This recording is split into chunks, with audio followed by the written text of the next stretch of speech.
Bonjour, aujourd'hui nous allons encore, parce que c'est le printemps, écouter chanter des drôles de petits oiseaux. Mais avant, je vais vous montrer là où ces petits oiseaux vont, c'est-à-dire dans les arbres, dans les prés, un peu partout.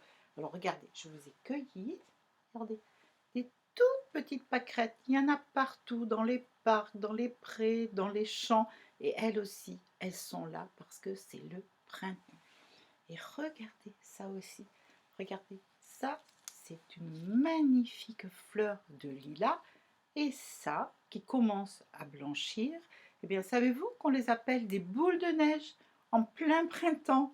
C'est agréable quand même, non? Je vais vous montrer aussi ce qu'on peut faire avec des feuilles de lilas. Quand j'étais petite, chez mes grands-parents, on faisait, regardez, des couronnes en enfilant, grâce à la petite queue des feuilles, qui est assez dure, des grandes couronnes, et on se déguisait en faisant des couronnes de lilas. Voilà. Alors là, maintenant, on va pouvoir lire le livre. Et surtout, l'écouter avec des vrais chants d'oiseaux. Écoutez chanter les petits oiseaux, les drôles de petits oiseaux. Ah, celle-ci, on la connaît bien. Dans son nid, on ne saurait déranger Solange la mésange. Quand bien installée dans son panier, elle couve paisiblement ses œufs. Mais quel est ce ramage? Tout autour d'elle, depuis l'arrivée du soleil, n'est que roucoulade et tendre sérénade. Elle aussi, de ses chants, veut célébrer l'arrivée du printemps. On va l'écouter. J'appuie sur la pastille, regardez. Hop, vous voyez? Elle chante bien. On l'entend beaucoup dans les jardins et dans les parcs, partout. Alors, regardez qui nous vient. Lui, on le connaît bien, regardez, ils lui ont mis un chapeau et il est encore une fois dans les cerisiers. Je crois que c'est son arbre préféré. Quand arrive le temps des cerises, c'est la fête au bigarreau. Le bigarreau, c'est une qualité de cerise.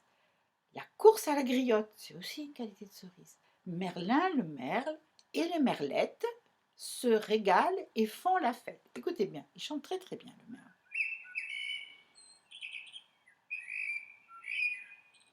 Encore?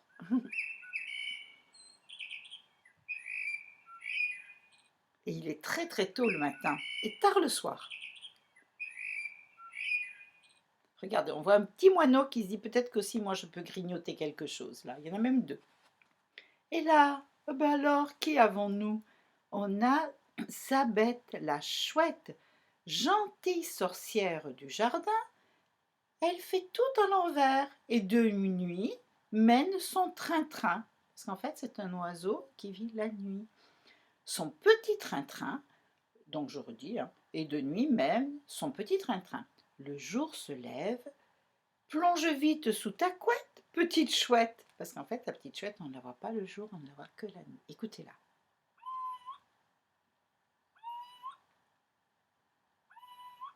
Ouais, encore.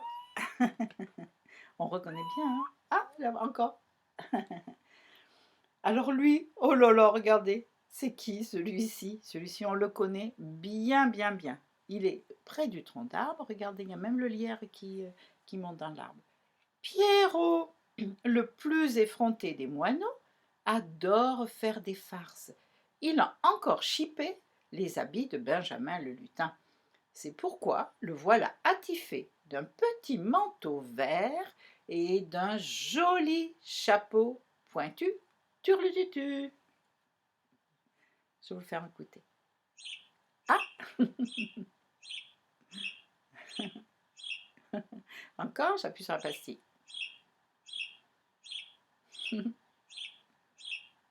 On le connaît bien, lui. Hein.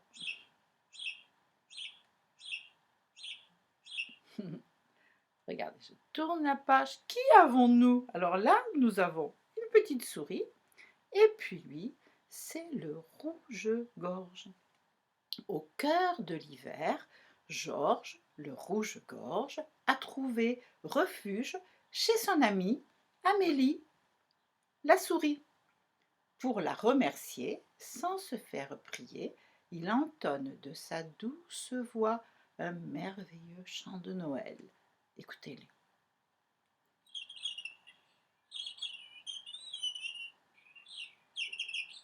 Encore?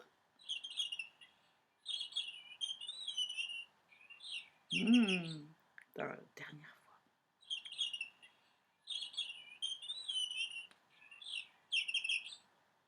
C'est agréable, hein? Et qui avons-nous là? Mais regardez, on a plein de petits moineaux et là, un petit poussin. Antonin le poussin part à l'aventure dans le jardin. Pour ne pas se perdre, comme le petit poussé, il sème des graines sur son chemin. Quelle bonne idée! Si bien entendu, Pierrot le moineau et ses amis gourmands ne les picoraient pas tout aussitôt. On va entendre le petit poussin, écoutez bien. Il y en a plusieurs là.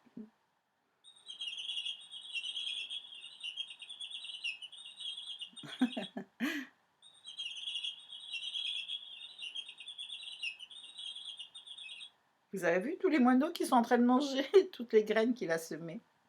Et voilà, je crois que c'est la fin de ce joli livre qui est Écouter chanter les drôles de petits oiseaux. Alors on va regarder de qui c'est. C'est Antoon Krings. Vous connaissez sûrement les histoires aussi. Et c'est édité chez Gallimard Jeunesse. Voilà, eh bien je vous dis à tout bientôt et écoutez bien les oiseaux et puis regardez bien les fleurs aussi.